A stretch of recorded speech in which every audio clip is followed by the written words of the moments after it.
Praise the lord. చీమల నుండి అలవర్చుకోవలసిన ఆత్మీయ సత్యాలు తెలుసుకుందాం. సామెతలు 6వ అధ్యాయం 6వ వచనం చూచినట్లయితే, సోమరి చీమల యొద్దకు వెళ్ళుము, వాటి నడతలు కనిపెట్టి జ్ఞానం తెచ్చుకొనుము. చిన్న జీవులైన ఈ చీమలు ఐక్యత కలిగి ఉంటాయి. ఒక క్రమశిక్షణతో గుంపులుగా వెళుతూ ఉంటాయి. ఆహారం సిద్ధపరచుకోవడం కోసం ఒక ప్రణాళిక కలిగి ఉంటాయి.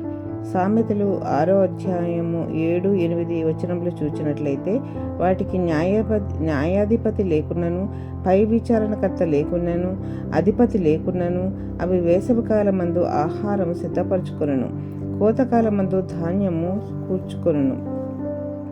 చీమలకు ఒక లీడర్ కానీ చెప్పేవారు కానీ ఎవరూ లేకపోయినా అవి చక్కగా భవిష్యత్తు కోసం ఆహారాన్ని సిద్ధపరచుకుంటాయి.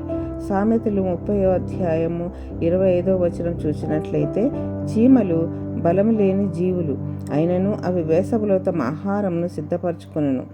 ఈ చీమలు బలహీనమైనప్పటికీ వాటికన్నా బరువును మోస్తాయి.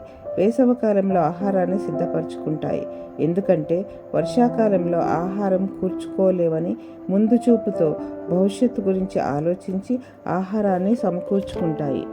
అదేవిధంగా ఆధ్యాత్మిక కోణంలో ఆలోచించినట్లయితే మనం ఆత్మీయ ఆహారాన్ని సిద్ధపరచుకోవాలి. భవిష్యత్తులో దేవుని రాకడ ఎప్పుడో తెలియదు.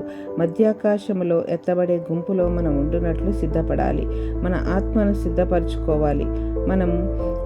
మన సంఘాలలో కానీ కుటుంబాలలో కానీ ఐక్యత కలిగి ఉంటున్నామా మనం పరీక్షించుకోవాలి. చీమలను చూసి జ్ఞానం తెచ్చుకోమంటున్నాడు దేవుడు. సోమరిలాగా ఉండక చురుకుదనము కలిగి భవిష్యత్తు గురించి ఆలోచించి ముందుకు సాగాలి. సమయం ఉండగానే సద్వినియోగం చేసుకోవాలి.